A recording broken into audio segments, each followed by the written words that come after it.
The morning of October 15th, 1983, started like any other day at RAF Waddington. Squadron Leader James Hartley stood on the tarmac at 5:30 a.m., watching the sun break over the horizon, painting the massive Vulcan bombers in shades of orange and gold.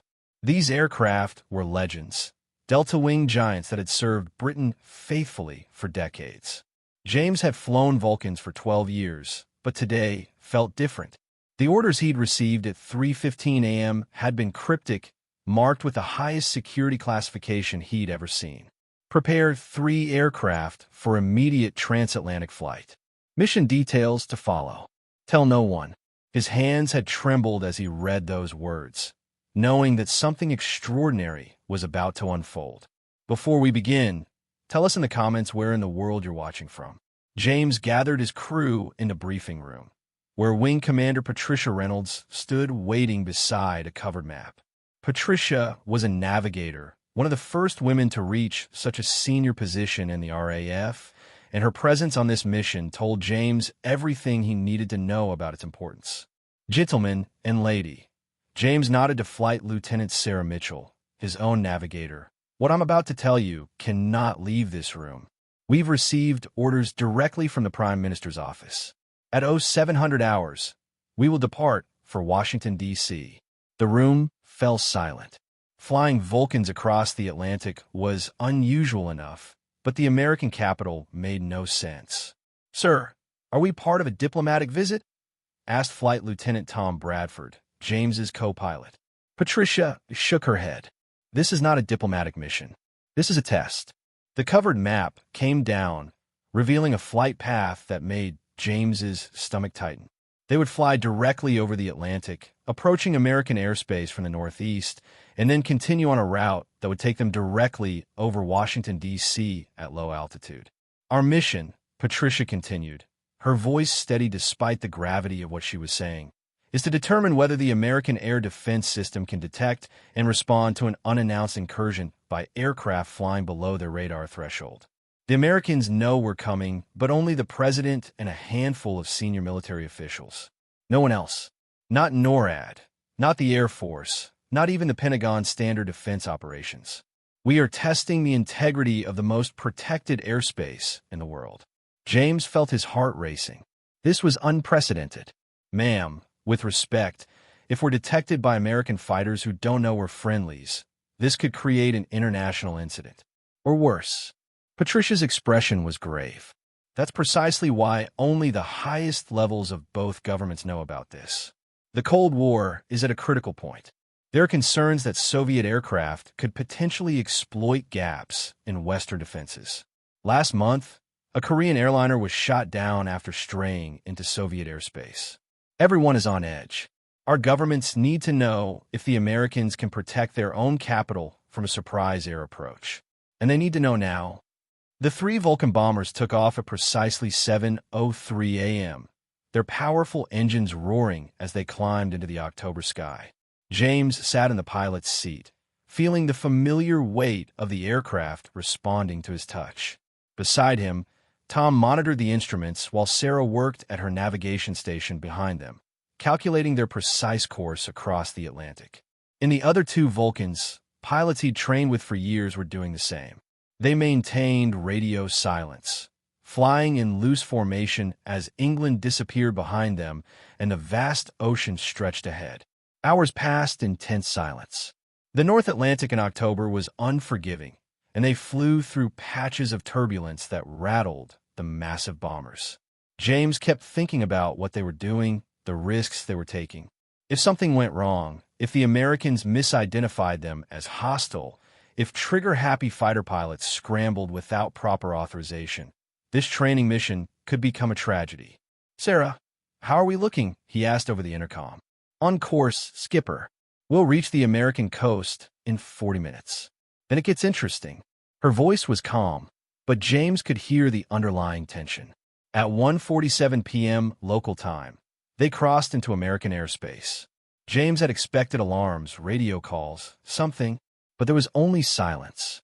They descended to 500 feet, flying low and fast, using terrain masking techniques to avoid radar detection.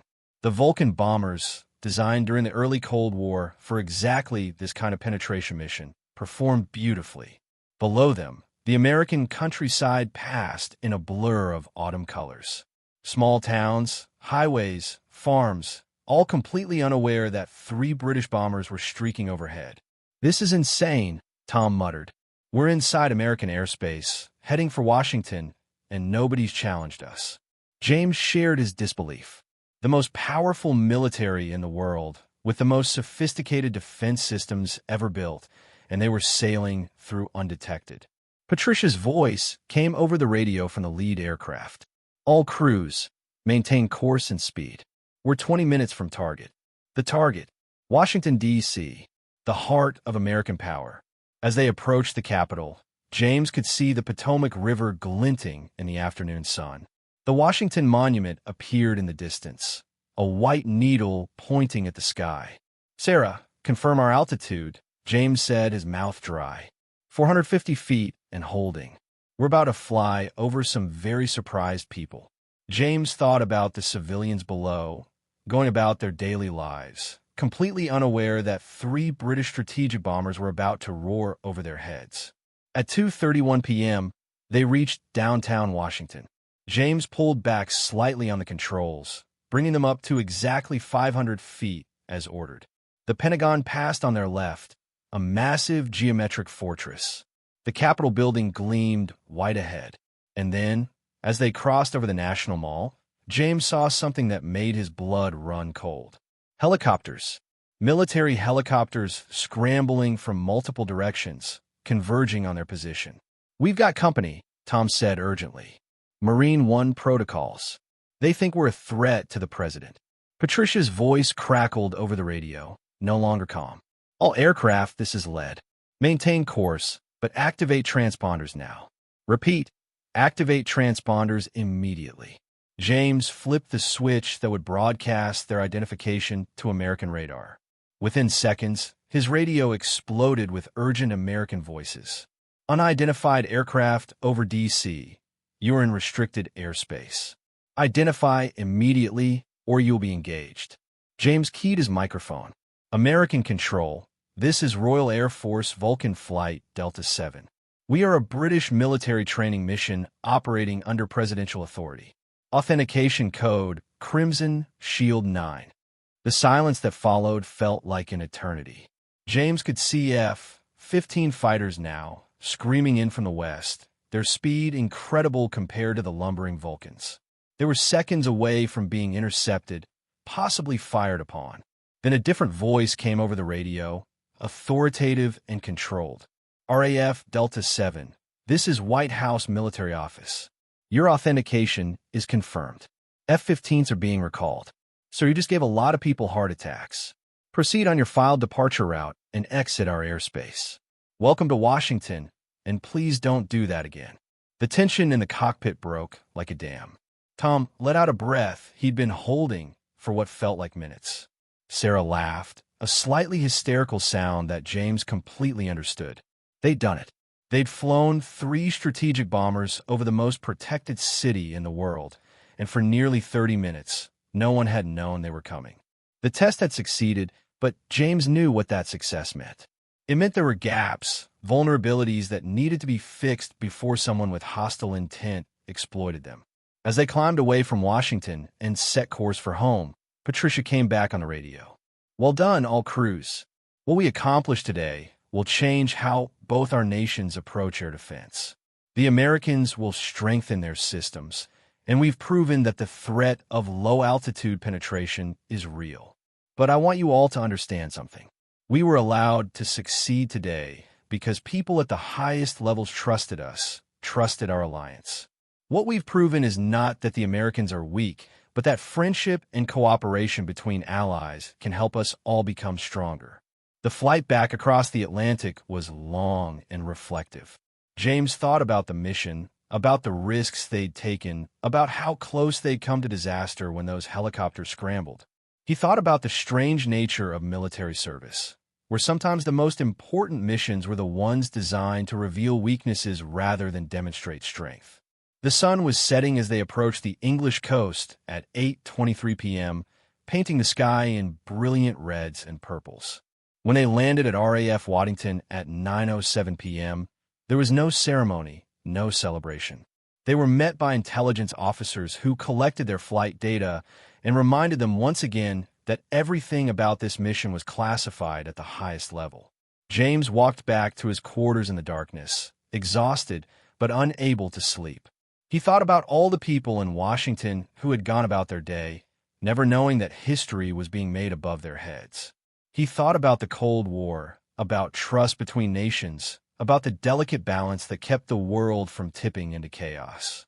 Years later, when a mission was finally declassified, James would read articles about the day Britain's Vulcans flew over Washington.